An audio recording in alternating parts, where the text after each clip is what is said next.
અત્યારે પતિ પત્નીમાં પણ એવું થઈ ગયું, જાણે પતિ પત્ની પતિ અને પત્ની નથી, અને છે જ નહીં, હાઇફન છે, સંયોજન છે.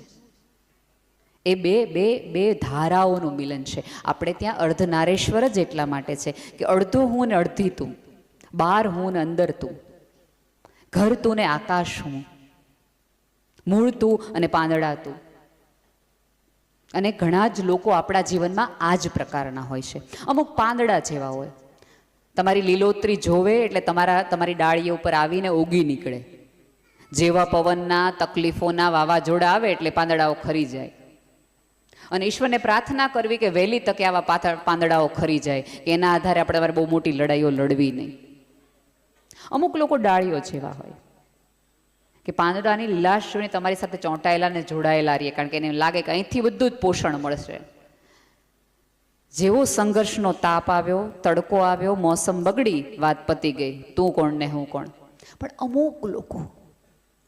અમુક લોકો તમારા જીવનના મૂળિયા છે, રૂટ છે, જે દેખાશે નહીં પણ અંદર સુધી એટલા વિસ્તરે કે તમારું ઝાડ જેટલું આકાશમાં ઊંડે ઉતરશે એટલા એ ઉંદર તમારી અંદર ઉતરશે.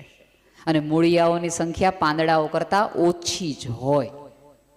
એટલે જીવનમાં તમને ઓછા સારા લોકો મળે તેમાં જરાય દુઃખી ન થવું.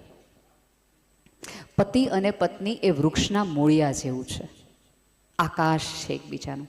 અને તકલીફ એ થાય છે કે મારી બારીમાંથી દેખાતો સૂર્યોદય અને સૂર્યાસ્ત મને સાચો લાગે, અને તકલીફ એ થાય કે મારે પતિને એમ કહેવાય કે આને જ સૂર્યાસ્ત કહેવાય, આના સિવાય ન હોય બીજો. અને પતિ પત્નીને એવું કે તને ખબર છે કે આને જ સૂર્યોદય કહેવાય. સાહેબ, બારી થોડી મોટી કરો તો તમે એકબીજાને જોવાનું શરૂ કરશો, એકબીજાને માણવાનું શરૂ કરશો. અત્યારે તકલીફ એ ક્યાંક થતી કે અપેક્ષાઓ, મને એ વાતમાં તો મને જરાય દમ નથી લાગતો કે એકબીજા સાથે અપેક્ષા ન રાખવી. ભાઈ, પતિ પત્ની એકબીજા ઉપર અપેક્ષા ન રાખે તો પાડોશીઓ આગળ અપેક્ષા રાખવા જવાની? અપેક્ષા પતિ અને પત્ની પાસે હોય જ, અને એની પાસે હોવી જ જોઈએ. બધા એવું કે ને પાટણથી પટોળા મોંઘા લાવજો ને, કેવા મોંઘા જ લાવજો. મેં કીધું પાટણથી પટોળા અમે કંઈ પાડોશી આગળથી નથી મગાવતા, પતિ આગળથી જ મગાવીએ છીએ કે જાઓ છો તો લેતા આવજો. અને સારા લાગે એમાં વાંધો શું છે તમને? એની સામે અપેક્ષાઓ રાખો એની સાથે વાંધો નથી, ઈચ્છાઓ રાખ્યો એની સાથે વાંધો, પણ એની સાથે સમય જોડાયેલો રાખો, એની સાથે વાત અને વિવાદ જોડાયેલા ન રાખો. મેં હમણાં જ અહીંયા એક મારું કોર્ટ હતું કે અત્યારે સંબંધોમાં સંવાદ નથી એટલે વિવાદ વધી રહ્યો છે. કોમ્યુનિકેશન આપણે નથી કરતા. અને કોમ્યુનિકેશન કરવાની એક રીત અને એક સમય હોય. હું માનું છું કે એક દરેક સ્ત્રીને ખબર હશે, અને ખબર પડી જ ગઈ હોય. દરવાજો ભટકાવાના અવાજ ઉપરથી છોકરાઓને કહી દે, હગે વગે થઈ જાઓ, આજે પપ્પા મૂડમાં નથી. આ વાત અત્યારે કરવાની થતી નથી. અને પાટલી, વેલણ, વાસણ ગોઠવતી વખતે પડે તો પતિએ સમજી જવું કે આજે વાત કરવાની થતી નથી. વાજિંત્ર છે ને આ તો ભાઈ. પણ આપણી તકલીફ એ છે કે આપણને ખબર પડે કે મૂડ સારો નથી, વાત સારી નથી, તો પહેલું વહેલું આપણે એવું કહેવાનું શરૂ કરીએ, શું અમારે વાત જ ન કરવી? તો તમારે ત્યાં રોજનું થયું. ક્યાંક ટેકનોલોજીના વિસ્તારમાં આપણે સમયની રાહ જોતા બંધ થઈ ગયા. તમે જુઓ, એક વિડીયો ડાઉનલોડ થઈને થોડું કંઈ આમ રાઉન્ડ પડે તો તમે ઇરિટેટ થઈ જઈએ છીએ. આપણે તરત બીજા વયા જાય, નથી જોવું, આ નથી કરું. એનો અર્થ કે રાહ જોવાનું હું ને તમે ભૂલી ગયા. બાકી રાહ જોવાની તો બ્યુટી હતી. એક વિડીયો ડાઉનલોડ થાય ને આમ રાઉન્ડ પડે, જવા દે ને હવે, કોણામાં ટાઈમ બગાડે. સ્પેસ આપણે આપતા ભૂલી ગયા. એકબીજા સાથે જીવવાનું આપણે ક્યાંક ને ક્યાંક ભૂલી ગયા. એવું નથી લાગતું કે ક્યાંક આપણે ફરીવાર એકબીજાને સમજી લેવાની? અને અહીંયા જે અત્યારે એક એવો વર્ગ છે કે જેના લગ્નને 20 વર્ષ થઈ ગયા છે. ટ્રસ્ટ મી, તમારી માટે જીવવાનો આ જ બેસ્ટ સમય છે. કારણ કે પુરુષે પોતાના કારકિર્દીનો સંઘર્ષ પૂરો કરી લીધો છે, પોતાની ઓળખ બનાવી લીધી છે, કુટુંબ 7 પેઢી કહી શકે એટલું સરસ બની લીધું છે. હવે તમે તમારું જીવવાનું શરૂ કરો. અને ત્યારે આપણને કંઈક એવું થાય કે હવે હું 40ની થઈ, હું ઓલું પહેરીશ તો હું કેવું લાગીશ. આમાંના ઘણા બધા પુરુષોએ તમે પરણીને આવ્યા છો ત્યારે તમને 1-2 વાત કીધી હશે કે મને તું આવી ગમે, મને તું આવી જોવી ગમે. પણ હવે તરત જ આપણે એમ કે હવે ખાવું સારું ન લાગે. સાહેબ, ઉંમર એ તમારો આંકડો છે, અવસ્થા નથી. આપણે કેટલા બધા 60 વર્ષના જુવાન જોયા છે અને 16 વર્ષના વૃદ્ધ જોયા છે, ઘણા જ બધા લોકોને. જે ઉંમરે જે મન થાય એ દિલ ખોલીને એકબીજાને કહેવાનું રાખો. તમે એકબીજાને નહીં કહો તો કોણ કોને કહેશે? આજ બપોરે જ વિપુલભાઈ સાથે વાત હતી કે સોશિયલ મીડિયામાં આપણને આટલું બધું જવું શું કામ ગમે છે? એટલા માટે ગમે છે કારણ કે તમને એવું લાગે છે કે આખી આ 7 અબજની વસ્તીમાં આ 3-4 લાઇક વાળા લોકો જ મને સાંભળે છે. તમે જેવો ફોટો મૂકો એટલે તરત લાઈક, બેસ, મજાનું રૂપાળું દેખાવડું મજાનું એકદમ. અને એની પત્ની એને 3 વખત પૂછે કે હું કેવી લાગુ છું, કેવી લાગુ, તો બહુ મોઢું બગાડીને એમ કે રોજ જેવી લાગે છે. કેમ આપણને આટલું બધું સ્ક્રીનનું વળગણ કેમ છે?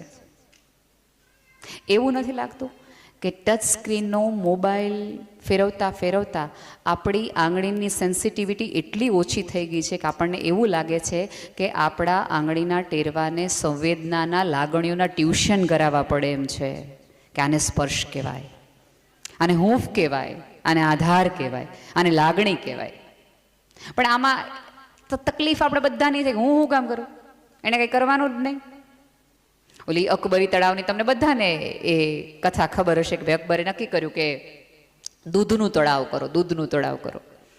અને બધાને કીધું કે રાત્રે દૂધમાં બધા આ તળાવમાં 1-1 લોટો દૂધ નાખતું જવાનું, 1-1 લોટો દૂધ નાખતું જવાનું. સવારે જોશું બધાને એમ હતું કે હું બધા ઓલો દૂધ નાખશે પાડોશી, આપણે પાણી નાખો ને, આપણે પાણી નાખો ને, આપણે પાણી નાખો ને. સાહેબ, સવાર સુધીમાં 4-5 લોકોએ દૂધ નાખ્યું હતું એટલે પાણીમાં કલર થોડોક બદલાણો. બાકી આખો એ કુંડ છે એ પાણીથી ભરાયેલો હતો. અકબરે સવારે બધાને બોલાવ્યા. કોણે આમાં બધા? દરેકની દલીલ એવી જ હતી કે ભાઈ અમને એમ હતું કે ઓલો તો પાણી નાખે, એ તો દૂધ નાખે એવો જ માણસ છે, પણ એણે પાણી નાખ્યું.